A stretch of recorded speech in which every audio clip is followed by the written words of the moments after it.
Hi everyone. कल का दिन थोड़ा सा शॉकिंग था। अचानक से हमला हुआ और पता लगा कि आरबीआई ग्रेड बी का नोटिफिकेशन 28 अप्रैल को आ रहा है।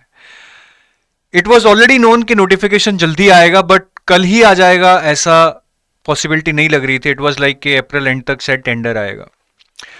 But now since the notification has come and it has caught everyone off guard at least by 2 weeks, now everybody has lot of questions in their mind. अब एस्पिरेंट्स के दिमाग में यही question चल रहा है कि सर अब प्लानिंग कैसे करें, फेज 1 पे फोकस करें या फेज 2 पे फोकस करें या दोनों पे फोकस करें, किस तरह से किस सीक्वेंस में सब्जेक्ट्स को पढ़ें, प्रायोरिटी क्या लगाएं। अगर क्वांट में चैप्टर पढ़ने हैं, रीजनिंग में चैप्टर पढ़ने हैं, तो क्या प्रायोरिटी से किस चैप्टर को पढ़ें। तो इस तरह के बहुत सारे क्वेश्चंस आपके दिमाग में होंगे which I am going to tell you through this 7 week study plan. तो सिर्फ स्टडी प्लान नहीं है, but this study plan also helps you frame a strategy, ताकि इन 7 weeks में जो आप करना चाहते हो, जो रिक्वायर्ड है, वो पूरा कर लो। ऐसे नहीं है कि हैफर्ड हो जाओ और कुछ भी ना हो। एक डुएबल स्टडी प्लान बताऊंगा, डुएबल स्ट्रैटेजी बताऊंगा, रेलेवेंट स्ट्रैटेजी बताऊंगा। Please with me for next 20 to 25 minutes we will try to wrap this up. और अगर आप आरबीआई ग्रेड बी के लिए नए हैं तो आप ये आरबीआई ग्रेड बी की गाइड बुक डाउनलोड कर सकते हैं, जिसमें आपको आरबीआई ग्रेड बी के प्रीवियस ईयर क्वेश्चंस मिल जाएंगे, डिकोडेड सिलेबस मिल जाएगा डिटेल में। इवन नोटिफिकेशन में भी उतना मेंशन नहीं है डिटेल में। और तीसरा, रेफरेंस सोर्सेज की लिस्ट मिल जाएगी जो आप सेल्फ प्रिपरेशन में यूज कर सकते हो, और ये जीरो कॉस्ट पे अवेलेबल है। The link to download this is available in the description of this video. तो सबसे पहले हम 7 week का स्टडी प्लान क्यों डिस्कस कर रहे हैं। देखिए, फेज 1 जून में है, और जून में जो मुझे प्रोबेबल डेट्स लग रही हैं वो 7 जून, 13 जून या 14th लगाएंगे हम इसको, ठीक है, या 21 जून। ये प्रोबेबल डेट्स लग रही हैं। ज्यादा प्रोबेबल मुझे ये लग रहा है as per the information that I have now, थोड़ा बहुत जो बात करके पता लगा है। तो अर्लीस्ट डेट हम ये लेके चलते हैं। तो अगर हम अर्लीस्ट डेट ये लें तो what we have is we have around 18th April से 7th जून तक we have around 49-50 days। So ये 7 weeks बनते हैं। That's why we are trying to give you a 7 week study plan. उसके बाद अगर पेपर डिले होता है, I think that's a bonus, that's a buffer that we should have already have, ताकि planning में कहीं कुछ गड़बड़ हुए तो हम उसको मैनेज कर सकते हैं। बाकी फेज 2 जुलाई में एक्सपेक्टेड है, इस पे अब अभी हम नहीं जाते हैं। आई वुड जस्ट से कि यार, जो भी हमारा फेज 2 का सिलेबस रह जाएगा, we should be able to do that between the time that we get after phase 1 and till phase 2। So 7 week study plan का लॉजिक समझ आ गया। अब स्टडी प्लान बताने से पहले I would like to tell you few key points. सबसे पहले कट दी नॉइस। इस टाइम पे यूट्यूब पे आपको बहुत ज्यादा नॉइस मिलेगी, ये वीडियो भी उस नॉइस का ही पार्ट है। At this time you don't need 10 strategies, all you need is one single plan that you can trust. आपको जिस पे भी ट्रस्ट है आप उसका प्लान फॉलो करो, दैट इज द की। ठीक है, बहुत सारा नॉइस मिलेगा, 30 days plan, 60 days plan, 40 days crash course, but all you need is one plan that you can trust. Phase 1 को हमें हायर प्रायोरिटी पे लेना है। फेज 2 इज समथिंग, जितना हो जाए अच्छा है, नहीं भी होगा तो मैनेज करना होगा फेज 1 के बाद, बट फेज 1 तक फेज 1 को प्रायोरिटी देनी है। क्यूआरई में प्रैक्टिस इज दी की, जितने मर्जी वीडियोस देख लो, जब तक प्रैक्टिस नहीं करोगे तब तक एग्जाम्स में क्वेश्चंस नहीं बनेंगे। जीए में जितना मर्जी पढ़ लो, रिवीजन इज दी की, रिकॉल इज दी की, यहां पे हमें फोकस करना है। And learn to replan. आप जितना मर्जी प्लानिंग कर लो, it is very much already clear कि आपका प्लान हिलेगा, आपके टारगेट्स मीट नहीं होंगे। आप उसको कैसे रीप्लान करेंगे, ना कि बिल्कुल छोड़ देंगे, वो बहुत जरूरी है। And believe in yourself is the key. Mahabharata में श्री कृष्ण से अर्जुन पूछते हैं कि वो कौन आदमी है जो अपने आप से हार जाता है, अपना पोटेंशियल रियलाइज नहीं कर पाता, कुछ करने से पहले ही ध्वस्त हो जाता है। तो श्री कृष्ण कहते हैं आत्म संशय विंशति, कि जो आदमी अपने आप पे शंसा करता है, जो आदमी अपने आप पे कॉन्फिडेंस नहीं रखता है, अपने आप को सेल्फ डाउट करता है, वो लाइफ में ज्यादा अचीव नहीं कर पाता। ये आपको थोड़ा ज्ञान लगेगा, बट दैट इज द की in life. Success is all about 80% mindset and 20% skills. आप स्किल्स इधर उधर से ले आओगे, बट वो माइंडसेट कहां से लाओगे वो आपको देखना होगा। तो ये की पॉइंट्स हैं, इन्हीं को नजरअंदाज न मत कीजिए, और इन्हीं को देखते हुए we have decided, we have implemented this study plan for you. इसमें हमें 5 घंटे डेली पढ़ना है। अगर आप वर्किंग हो, इतना आपको मैनेज करना पड़ेगा। आई एम नॉट क्लियर कि आप इसके बिना कैसे करोगे। ठीक है, अगर आप 1 घंटा 2 घंटा पढ़ के करना चाहते हो, then you would have already prepared, I would say, to for some other exam or something. But अगर आप थोड़ा बहुत ही किए हो कि थोड़ा बहुत क्वांट पढ़ा है, थोड़ा बहुत रीजनिंग पढ़ा है, फेस 2 नहीं पढ़ा है और करंट अफेयर्स नहीं पढ़े हैं, then you need 5 hours a day. Monday to Saturday. Sundays you can keep for revision or you can keep half day for revision and half day for reading new content. तो मैंने इस plan को week wise बनाया है, 7 week study plan. So weak 1 and 2 which is kind of 18 से आपका 30th अप्रैल हो जाएगा मोटा मोटा, ठीक है. एग्जैक्ट 14 days नहीं रखे हैं, जस्ट नहीं 18 से अब तक 30th अप्रैल नहीं, सेकेंड में 14 days हो जाएंगे. फिर ये आपका 3rd मई से 17th में हो जाएगा वीक 3 and 4. फिर ये आपका 18 से 31 या 30 में जो भी है, ठीक है, ये 12 दिन ही है, पूरे 2 वीक्स नहीं है. और फिर 1 जून ऑनवर्ड्स आपका वीक 7 शुरू हो जाएगा. यहां से जितना टाइम हमें एक्स्ट्रा मिलेगा वो हमें मिलेगा. तो वीक 1 and 2 में आप देखिए, क्वांट हमें पढ़ना है 1 घंटा. हमें सिर्फ सिलेक्टेड चैप्टर्स पढ़ने हैं, मैं बताऊंगा कौन कौन से पढ़ने हैं. और हमें करंट अफेयर्स पढ़ने हैं वीक 1 and 2 में. 2 घंटे हमें डेली करंट अफेयर्स पढ़ने हैं हमारे टोटल 5 hours में से. और हमें मार्च एंड फेब के करंट अफेयर्स पढ़ने हैं. The most recent one that would be available with me right in the month of April would B March and Feb, तो मैं उनको पढ़ूंगा. 1 घंटा मुझे मैनेजमेंट पढ़ना है. It is nice to have. 1 घंटा नहीं मैनेज कर पाए तो छोड़ दो, लेकिन क्वांट और करंट अफेयर्स पे कोई कॉम्प्रोमाइज नहीं है. और 1 घंटा मुझे रिवीजन करनी ही है. अगर आप पढ़ेंगे रिवाइज नहीं करेंगे बिल्कुल भी फायदा नहीं होने वाला है आप जो भी पढ़ रहे हैं.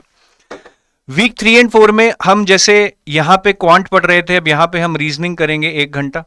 सेलेक्टेड चैप्टर्स पढ़ेंगे, सारी रीजनिंग नहीं पढ़नी है. 2 घंटे हम यहां पे भी करंट अफेयर्स पढ़ेंगे जैसे वीक 1 में पढ़ रहे थे, लेकिन अब हम अप्रैल और जैन के करेंगे. April would be the most recent और जैन हमारा पीछे का बाकी है. तो हम total Jan, Feb, March, April, May ये 5 महीने के करंट अफेयर्स करेंगे. 1 घंटा अगेन नाइस टू हैव. अगर हम मैनेजमेंट पढ़ ले, मैनेजमेंट अगर हम फेज 2 से पहले कर ले, I think that would set us in a good context for phase 2. और 1 घंटा हम करंट अफेयर्स की यहां भी रिवीजन करेंगे.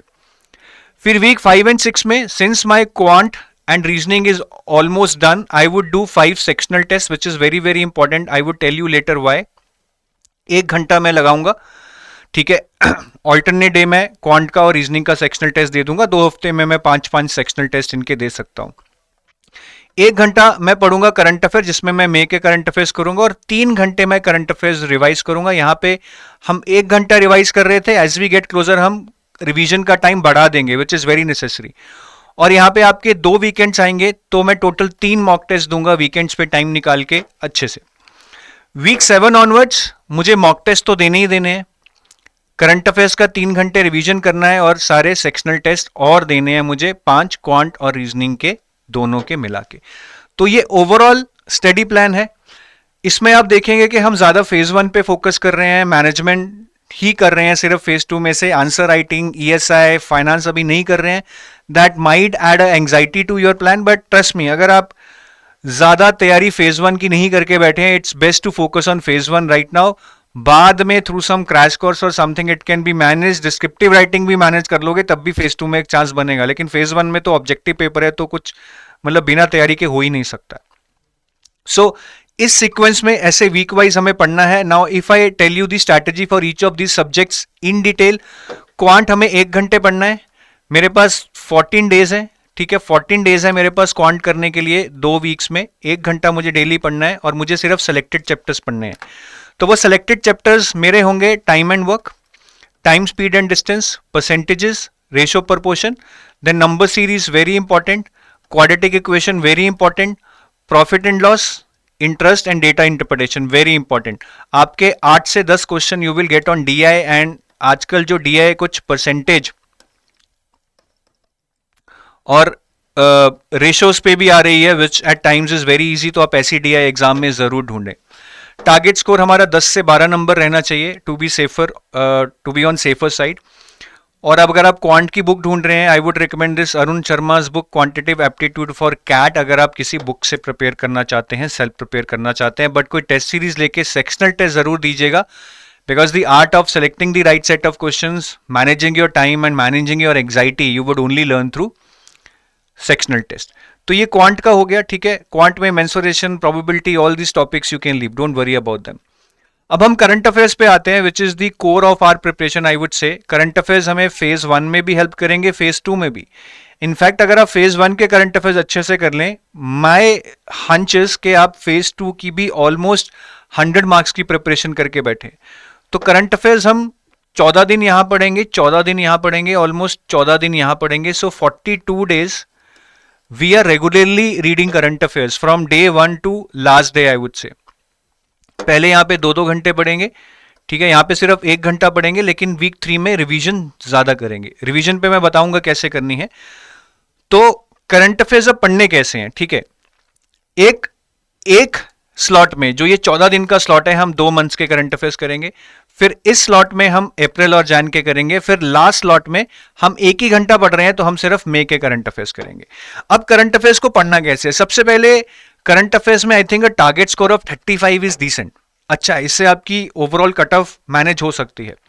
First thing you need to understand is that those who have prepared for banking or any other exam, the current affairs in RBI grade B are different. They're different from banking. So don't rely on the same kind of current affairs and same sources which you might be following in banking.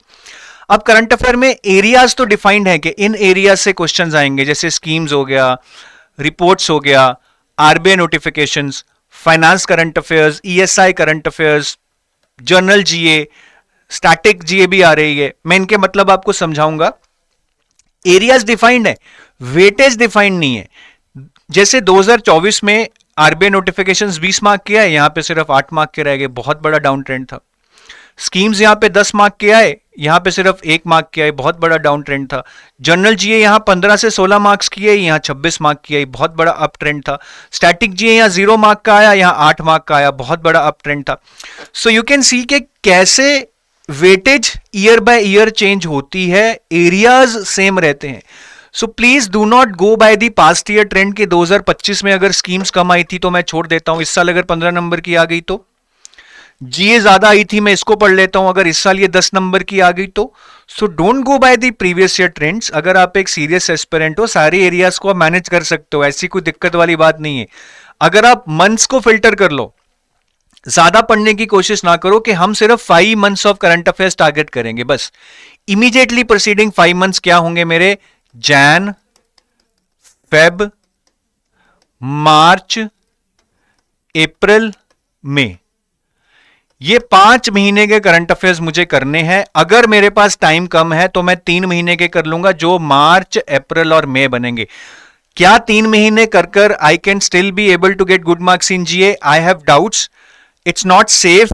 5 months is a very safe option in my opinion, so please go for that. हम past काफी सालों से देख रहे हैं, अगर आप 5 महीने के current affairs proceeding your exam पढ़ के जाते हैं, it becomes very easy for you to score 30 or 35 plus in the examination.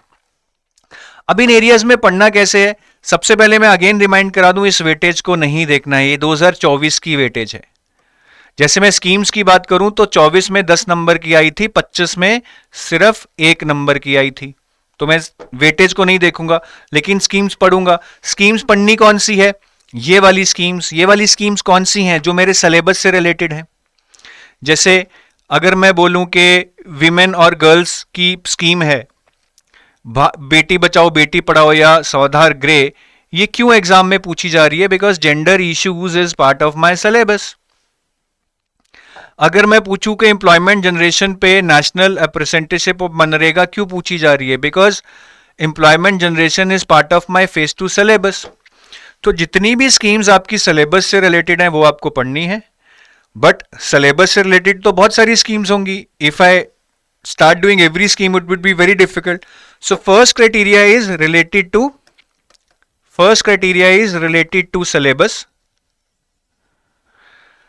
Second criteria is it should be in news 5 months preceding your examination.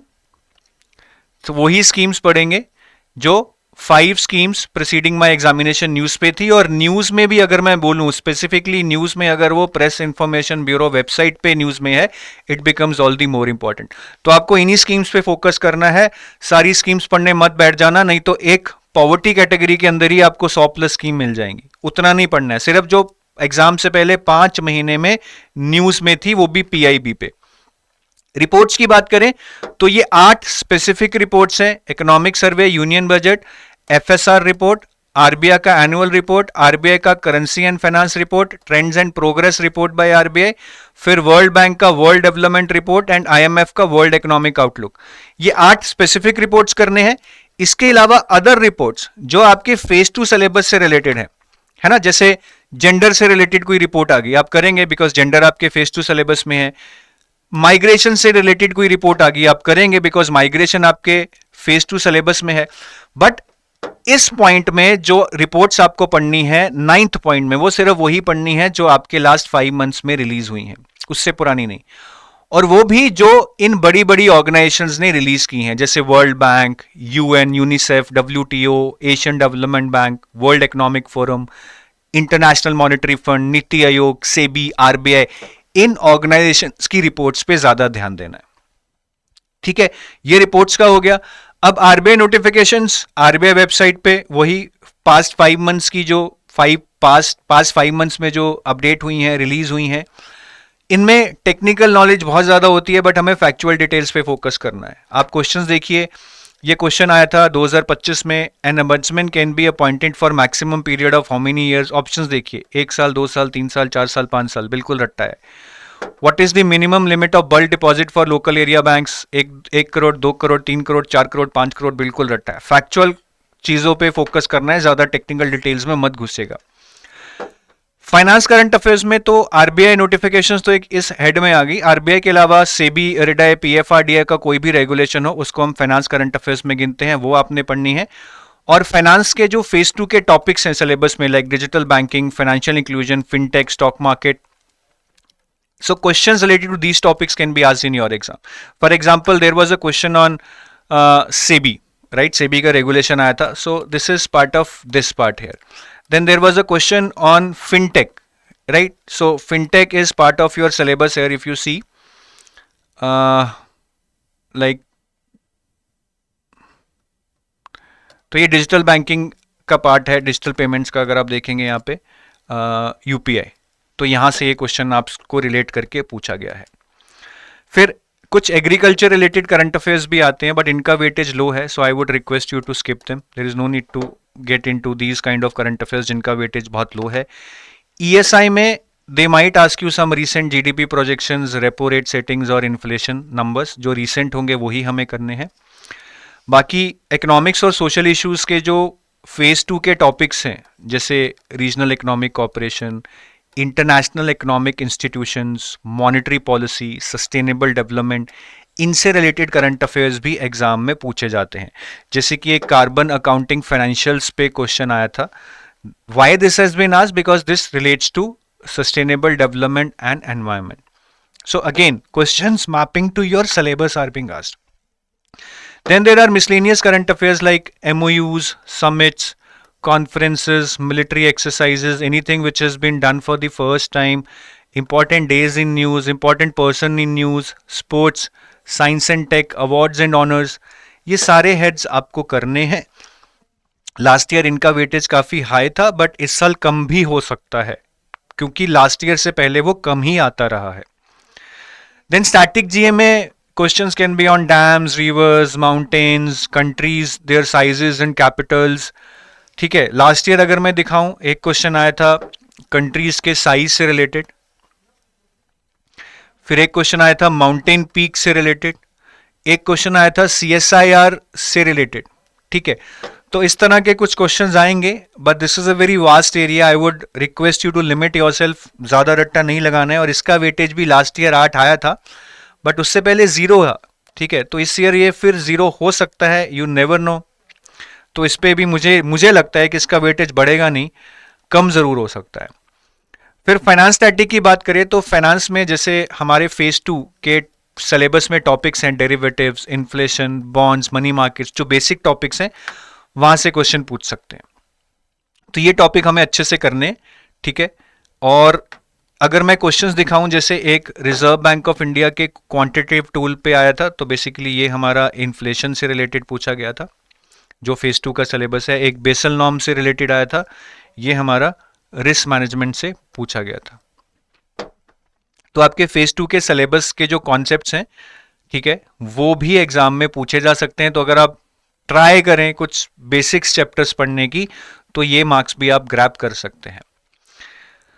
So this is how your GA will pan out. अगर आप बोलें कि अब sir इन सब areas की sources क्या हैं, schemes के लिए आप पीआईबी वेबसाइट पढ़िए, आरबीआई नोटिफिकेशंस के लिए RBI website. So number 1 is PIB website, number 2 is RBI website. Reports के लिए if there are governmental reports like economic survey and budget, please read PIB, otherwise read Hindu. So Hindu newspaper is my third source.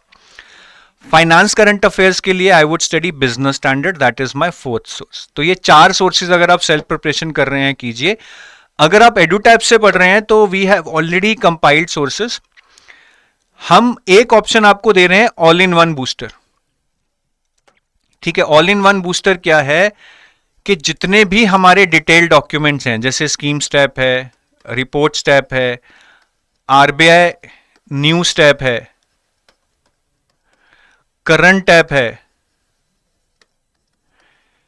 इनके जितने भी documents में जो हमने आपको content दिया है उसको समराइज कर ऑल इन वन बूस्टर में डाल दिया गया है, जो कि एक सिंगल डॉक्यूमेंट है. ये 1 डॉक्यूमेंट है ओनली, पर मंथ एक डॉक्यूमेंट है, पर ये समरी है. ये लीस्ट पॉसिबल टाइम में आप कवर कर सकते हैं. क्या ये एनफ होगा? Last year 35 out of 80 questions could be done if you would have just read the booster. ये लास्ट ईयर का बता रहा हूं. बट अगर आपको लगता है कि 35 ऑफ 80 तो कम है, ज्यादा क्वेश्चंस आने चाहिए, ज्यादा स्ट्राइक रेट होना चाहिए, फिर आप डिटेल डॉक्यूमेंट्स पढ़ लीजिए. 4 डिटेल डॉक्यूमेंट्स हैं, scheme step, report step, RBI news step and current step. ये एफिशिएंट वे ऑफ स्टडिंग है, बट इसमें टाइम लगेगा. पर यहां से स्ट्राइक रेट आपका 40 आउट ऑफ 80 तक पहुंच जाएगा एज पर दी लास्ट ईयर ट्रेंड. तो अब आपको डिसाइड करना है कि आपको बूस्टर पढ़ना है या डिटेल डॉक्यूमेंट्स पढ़ने हैं. हम आपको दोनों ऑप्शंस दे रहे हैं. Booster is like quick, least time. ठीक है, एक और ऑप्शन है कि आप बूस्टर के साथ मंथली एमसीक्यूज कर लो. तो बूस्टर में जो इंफॉर्मेशन मिसिंग होगी वो आपकी मंथली एमसीक्यूज से कवर हो जाएगी, which is again a good time saving technique. तो अब ये आपको डिसाइड करना है कि आपको डिटेल वाला पढ़ना है या ऑल इन वन बूस्टर पढ़ना है. उसके pros and cons I hope समझ गए होंगे. नेक्स्ट मैनेजमेंट हम टोटल 4 हफ्ते पढ़ेंगे. 14 दिन यहाँ पे, 14 दिन यहाँ पे, तो 28 दिन 1 घंटा, मतलब हम टोटल 28 डेज में मैनेजमेंट करेंगे. अराउंड हमारे पास 14 चैप्टर होंगे, 12 से 14 चैप्टर होंगे. ठीक है, तो अगर हम हर चैप्टर को 2 दिन लगाएं, मतलब 2 घंटे लगाएं, सो आप मैनेजमेंट कवर कर सकते हैं. वीडियोस वगैरह मत देखिएगा. I think reading through notes would suffice, reading a book would suffice if you are doing self preparation. तो मैनेजमेंट में सबसे बड़ा एडवांटेज ये है that the syllabus of management is very limited, because इसमें करंट अफेयर्स नहीं है. Syllabus बहुत जेनरिक है, बिकॉज टॉपिक्स अगर आप देखेंगे मोटिवेशन, लीडरशिप, कम्युनिकेशन, ये बहुत जेनरिक टॉपिक्स हैं. इनको पढ़ने में ज़्यादा टाइम नहीं लगता है. और मैनेजमेंट क्योंकि लिमिटेड सिलेबस है, जेनरिक सिलेबस है, normally I ask my student to score somewhere between 40 to 45 out of 50 in management, because management में अगर स्कोर अच्छा आएगा तो एफएम में अपने आप अच्छा आ जाएगा. तो मैनेजमेंट में कोई भी चैप्टर आपको छोड़ना नहीं है, सारे चैप्टर्स पढ़ने हैं, मल्टीपल टाइम्स रिवाइज करना है. एमसीक्यू जरूर कीजिएगा, बिकॉज एग्जाम में the questions you get are case study based. वो आपको ऐसे 1 लाइनर भी आएंगे, लेकिन काफ़ी questions conceptual, case study, paragraph based आएंगे. वो आप नहीं कर पाएंगे अगर आपने एग्जाम से पहले प्रैक्टिस नहीं की है. ठीक है, बाकी मैनेजमेंट में अगर आप सिलेबस देखेंगे, काफ़ी जगह कुछ थ्योरीज वगैरह मेंशन है जो लिमिटेड है. जैसे मोटिवेशन के अंदर Maslow theory, Alderfer theory, McClelland theory, Herzberg theory mentioned है, और प्रोसेस में एडम्स ब्रूम्स थ्योरी मेंशनड है. बट एग्जाम में जैसे 2025 में ही एक क्वेश्चन आया था जो इन थ्योरीज से सेपरेट था, पॉटर लॉयर थ्योरी पे आया था, जो यहाँ पे मेंशन नहीं है. ये क्वेश्चन आया था आपका एग्जाम में, 2025 की बात कर रहा हूँ. तो मैं यही बोलूंगा कि अगर टाइम नहीं है तो आप जो सिलेबस में मेंशनड है थ्योरीज वही पढ़ लो. बट वैसे आप दिमाग में ये रखना कि this is just indicative, this is not exhaustive. इसके बाहर क्वेश्चंस आते रहे हैं, जैसे मैं आपको एग्जांपल दे रहा हूं. सो अगर टाइम है तो सारी थ्योरीज को पढ़ लेना. डिस्क्रिप्टिव की बात करूं मैनेजमेंट में, तो क्वेश्चंस बहुत स्ट्रेट फॉरवर्ड आते हैं. Key to scoring it is to use examples in your answers. Key to scoring good is to use examples in your answers. जैसे आप लीडरशिप के बारे में लिख रहे हैं तो लीडर्स के एग्जाम्पल दे दिए, Bill Gates, Narendra Modi, Hitler. जिस टाइप की लीडरशिप की बात कर रहे हैं उस टाइप के लीडर्स का नाम दीजिए. कॉन्फ्लिक्ट के बारे में लिख रहे हैं तो जैसे मुकेश अंबानी रतन टाटा की कॉन्फ्लिक्ट हुई थी, सौरव गांगुली ग्रेग चैपल की कॉन्फ्लिक्ट हुई थी। तो इस तरह से बहुत सारे एग्जांपल्स आपको रियल लाइफ एनवायरनमेंट से मिलेंगे that you need to collate and write in your answers. Real life example से ही आपको मार्क्स मिलेंगे। अगर बुक्स की बात करें तो 3 किताबें, एक एल.एम. प्रसाद की principles and practices of management book number 1, L M. Prasad की ही दूसरी बुक है organisational behaviour book number 2, and third book is business ethics and corporate governance by B N. Ghosh. ये तीनों किताबों में आपको पूरा सिलेबस मिल जाएगा, बस सेलेक्टिवली पढ़िएगा, पूरी पूरी किताब मत पढ़िएगा। सो ये वीक 1 एंड 2 का अच्छे से हमने डिस्कस कर लिया है। अब वीक 3 एंड 4 में, क्योंकि वीक 1 एंड 2 में हमने क्वांट खत्म कर लिया है, तो अब हम रीजनिंग पढ़ेंगे, 1 घंटा पढ़ेंगे। तो मैं 14 दिन में मैं 1 घंटा रीजनिंग पढ़ूंगा। 14 दिन में मैं 1 घंटा रीजनिंग पढ़ूंगा, 14 घंटे रीजनिंग पढ़ूंगा। तो अगेन उसमें सारे टॉपिक्स तो आप पढ़ नहीं पाएंगे, आई थिंक कुछ टॉपिक्स पढ़ लेंगे, कुछ टॉपिक्स के आप एमसीक्यूज सॉल्व कर लेंगे, that is the way you need to go. But इसमें मैं आपको बोलूंगा कि मिसलेनियस टॉपिक्स जैसे कि alpha numeric, coding decoding, syllogism, direction sense, inequality, ranking, blood relation, input output, फिर क्रिटिकल रीजनिंग में statement assumption, statement course of action, cause and effect, statement argument, statement conclusion, इन टॉपिक्स पे आप focus कीजिए। ये आपको 60 में से रीजनिंग 60 नंबर की आएगी, 30 नंबर के ये वाले टॉपिक्स आएंगे, 30 नंबर के पजल्स और सिटिंग अरेंजमेंट आएंगे। बट इन टॉपिक्स को आप शुरू में मत करना, क्योंकि एग्जाम में आप इन पे डिपेंड नहीं हो सकते। काफी बार पजल्स और सिटिंग अरेंजमेंट से बच्चे शुरू करते हैं, बट पजल सॉल्व ना हुआ अगर पहले 10-15 मिनट में, तो पैनिक हो जाएगा। तो start with these topics while studying and in your exam. If you get time, do puzzles and sitting arrangements, and in the exam try to attempt them only after you have done the questions from these topics. ठीक है, और target score reasoning में 20 से 25 I think is a good score. इससे ज्यादा आप ले भी नहीं पाएंगे क्योंकि टाइम होता है, unless and until your reasoning is very very good. ठीक है, तो अगर आप बिगनर हैं, आई थिंक ये टाइप का स्कोर आपको अच्छा रहेगा। बाकी रीजनिंग में भी आप सेक्शनल टेस्ट जरूर दीजिएगा, so that you can learn the art of selecting questions and time management. Verbal and non verbal reasoning की किताब आर.एस. अग्रवाल की, ये आप पढ़ सकते हैं। थोड़ा और लेवल बढ़ाना चाहते हैं तो लॉजिकल रीजनिंग की किताब है अरुण शर्मा की, ये भी आप पढ़ सकते हैं, सेलेक्टिवली पढ़िएगा। बाकी करंट अफेयर्स की रिवीजन बहुत इंपॉर्टेंट है। मैं हर ब्लॉक में रिवीजन कर रहा हूं। यहां पे जाके रिवीजन का टाइम बढ़ा दिया है 3 घंटे, यहां पे भी 3 घंटे। और रिवीजन हमें रिकॉल के फॉर्म में करनी है, मतलब रिवाइज करते हुए हमें पीडीएफ खोल के ऐसे पढ़ना नहीं है। पीडीएफ को खोलना है, हेडिंग देखना है, उसको ऐसे करना है और खुद से रिकॉल करना है कि मैंने क्या पढ़ा था। उसको फिर अपनी किताब पे ऐसे ही स्क्रिबल करके देखो कि याद है, कौन कौन से नंबर्स, कौन कौन से फैक्ट्स याद हैं। ऐसा दिमाग पे जोर डालने पे ही चीजें आपकी परमानेंट मेमोरी पे जाएंगी। अगर रिवीजन में खोल के उसको सिर्फ दोबारा पढ़ लोगे, it is not going to add much value to your revision. तो रिकॉल पे फोकस करना है, ना कि रीडिंग पे during your revision. Sectional test हमें जरूर देने हैं क्वांट के और रीजनिंग के। तो मेरे पास यहाँ पे 14 दिन है, मुझे 5 क्वांट के और 5 रीजनिंग के, मतलब 10 सेक्शनल टेस्ट देने हैं।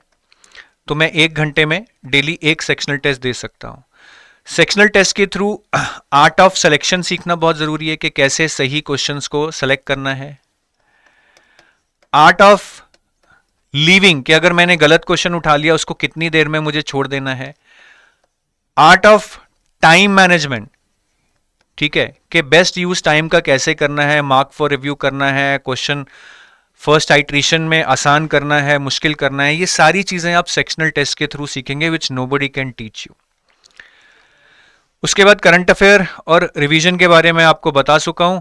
मॉक टेस्ट आप तभी दीजिएगा जब आपकी 70% तैयारी हो चुकी हो। Don't use mock test for learning, use mock test for evaluating. 2 mock test में 2 दिन का गैप रखिएगा।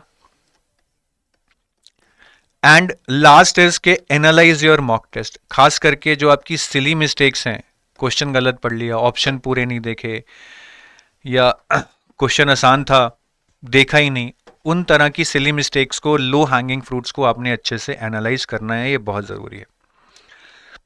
ठीक है, फिर वीक 7 ऑनवर्ड्स अगेन हम सेक्शनल टेस्ट करेंगे, जो मैं आपको यहां पे समझा ही चुका हूं। रिवीजन करेंगे, अगेन हम जिसकी बात कर चुके हैं। रिवीजन में ऐसी कोई प्रायोरिटी जो आपने रखनी है वो यही है कि जो रीसेंट मंथ्स होंगे, मार्च, अप्रैल, मई, ठीक है, इनको आपने ज़्यादा प्रायोरिटी देनी है, इनको आपने मल्टीपल टाइम्स रिवाइज करना है। और यहाँ पे वीक 7 में अब पता नहीं, आप ये शायद 2 वीक्स बन जाए, 3 वीक्स बन जाए, डिपेंडिंग अपॉन एग्जाम 7 जून को होता है या 14 जून को होता है।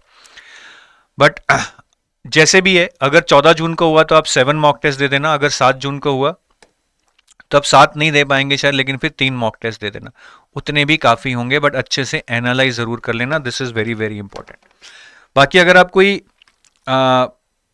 प्रिपरेशन के लिए कोर्सेज ढूंढ रहे हैं, ठीक है, तो आरबीआई ग्रेड बी के हमारे कोर्सेज अवेलेबल हैं वेबसाइट पे। तो यहाँ पे जाकर आप कोर्सेज देख सकते हैं। हम जो हमारा गोल्ड कोर्स है और सिल्वर कोर्स है, ठीक है, इनमें रिस्पेक्टिव लाइव क्लासेस हम शुरू करेंगे। गोल्ड कोर्स में सारी होंगी, क्वांट रीजनिंग इंग्लिश की भी, और सिल्वर कोर्स में मोस्टली अगर फेज 2 की क्लासेस अभी शुरू करेंगे तो वो होंगी, ठीक है। तो ये gold course is a complete course, इसमें लाइव क्लासेस हम अराउंड आई थिंक अप्रैल में अभी 25 या 29 से शुरू कर देंगे, maybe once the notification is out, so that we can know the exact dates. और सिल्वर कोर्स अगर आप क्वांट रीजनिंग इंग्लिश ऑलरेडी करके बैठे हैं तो आप फेज 2 की तैयारी करना चाहते हैं, आप सिल्वर कोर्स ले सकते हैं। बाकी अगर कोई सेल्फ प्रिपरेशन कर रहा है तो हमारी टेस्ट सीरीज ले सकता है, फेज 1+2 की या फेज 2 की, ठीक है, डिपेंडिंग अपॉन योर नीड। तो अभी इस पर 75% ऑफ चल रहा है, द कोड इज RBI 75। आप इस कोड को यूज़ करके 75% डिस्काउंट अवेल कर सकते हैं। So that is all from my side, I take your leave, all the best guys, ठीक है। इस टाइम पे there is lot of noise, I am also part of that noise, I am not denying that. It's your discretion, what you want to listen, what you want to follow, what you want to pursue. So please don't let YouTube dictate you. Have your presence of mind, select something that you trust and follow that blindly. All the best.